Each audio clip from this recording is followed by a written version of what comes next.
For a minute, I want to talk about photographs. They're surely the greatest thing that happened in history. Every home has its own collection of old stuff.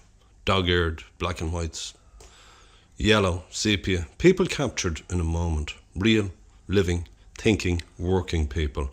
Frozen in time.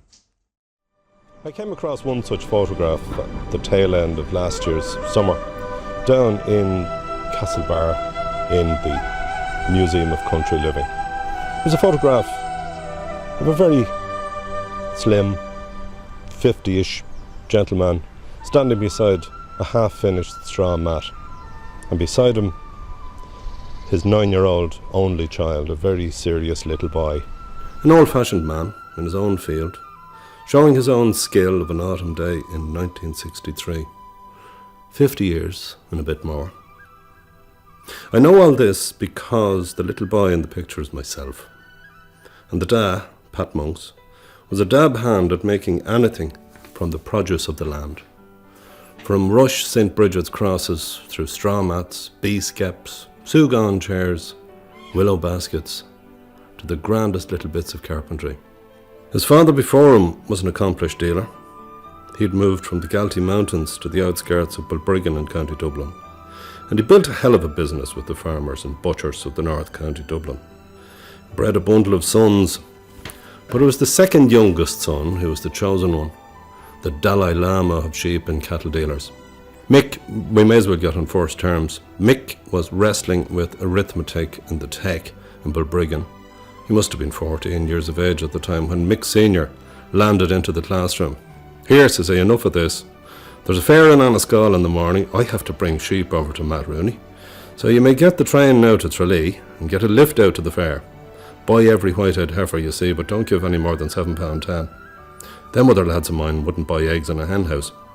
And so started a career in the razor-edge business of sheep and cattle dealing. In the 1950s and 60s, practically every farmer in the area kept sheep and cattle, for rotation and to eat surplus vegetables. And our man Mick kept them supplied. The name of the game was to attend the fairs in Cork and Kerry and Tipperary or Limerick, ship the livestock home on the train, then put suitable bunches together for different farmers, and make the margin as big as possible. Sounds easy. It's anything but. Stock had to be paid for on the nail at the fairs, but Fingal farmers liked a bit of credit. Or maybe they wouldn't buy because of any number of factors. "I'd buy that cow, but there's hens in the shed." "No problem," Mick would say, "I'll buy the hens off you. You're better with a drop of milk than an egg." Next step, find a punter for the hens.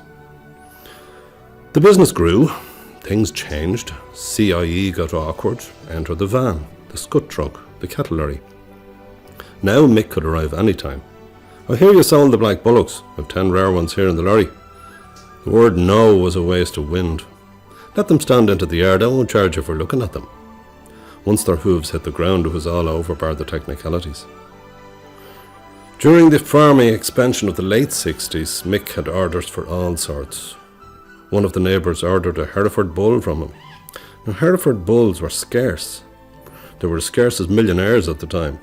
But Mick located a young bull in a little farmer's place up above Waterville in County Kerry. The only problem was, the calf had been reared in the house, and one day a contrary old collie bitch bit the 2 ears off him.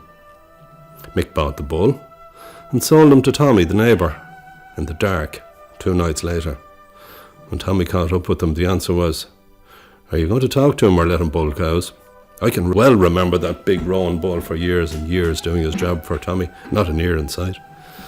Trade-ins now were a problem for Mick, awkward enough to work out the prices.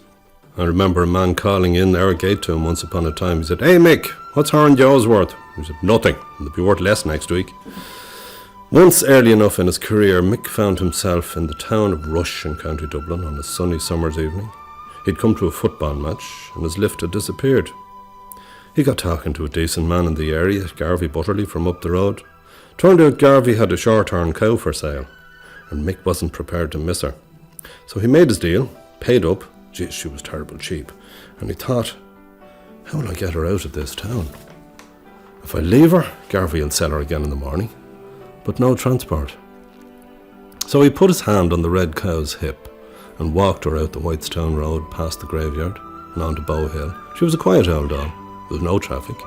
So she rambled on, taking an odd mouthful of grass. Up the hill past the big house gate, Peel's once upon a time and related to a Prime Minister of the United Kingdom. Across the railway bridge and into Lusk parish, the Remount farm on their left. On the way into the village, Mick had to put up with plenty of slagging from the boys playing handball. But he could give as good as he got, and better. Up the street, he met his first potential customer, Bill Sweetman. "Mick, I'm buying nothing till after the summer." "Right, Bill, you're not the only pebble on the beach." Mick and his cow kept walking through the green, past the church, and west out that old Quickpenny road. I wonder where that name came from. I've searched and inquired, but no result. Now there was a problem for Mick, because it was getting late for calling to clients. It was nearly midnight, and at 7 that morning, he'd been selling heifers in Screen in County Meath, so a rest and a sleep were indicated. Lord Howth had donated a hunting lodge of his to house the first school here in Hedgestown, to educate the children of his tenants in the area. It had many a threat of closure, but it's going strong to this very day. Daylight comes early in June, so Mick and the cow were on their way before 4 o'clock, under the wires at the 5 roads and heading into the west, through the Nevet and the Cross of Nacalia. Nobody up yet, so they kept walking. Hollywood, a busy place for hundreds of years, has been slowly decaying since the dissolution of the monasteries. Now it's just another grey ruin, a quiet little graveyard tucked into the hill. The next crossroads, the Nag's Head, had a tavern for thirsty travellers up to about 1860. No chance of refreshments here for a cattle dealer and his cow. George Sherwin in Damastown was an early riser, could be a buyer. "Mick, I wouldn't take her for a present, keep going." There's a grand little church at Damastown here, part of the Knoll and Ballybuckle parish. Parish priest Father Hatton fed a few cattle. But no, any cow bar a red cow, come back when you have a black one. Under the trees at Malahau, the home of the Baker family, originally rectors of Hollywood. About the same year as Mick made his trip, a foal was born in that field on the right, to one of their mares, Bright Cherry. He was an accident-prone little bugger. He managed to geld himself on the barbed wire, but they dressed him up and brought him off to Gough Sales. They called him Arkle. On the bend here is a yard called Fanning's Walls. I don't know who Fanning was or why he built the walls. This stage, Mick had about 12 miles on the clock and no sale, but he turned right for Garristown at Spring Hill and stepped out. Across the field on the left is the Grolla, another ruined church, graveyard, a holy well. Somebody deepened a ditch in the 1970s and the holy well ran dry. Such is life. Baldwinstown is quiet enough now, but 250 years ago it was a flyer. It had mills for corn and cloth, timber merchant, shops, taverns, all gone. The two travellers made a right turn there and pulled up at Jim Keogh's 2-storied house.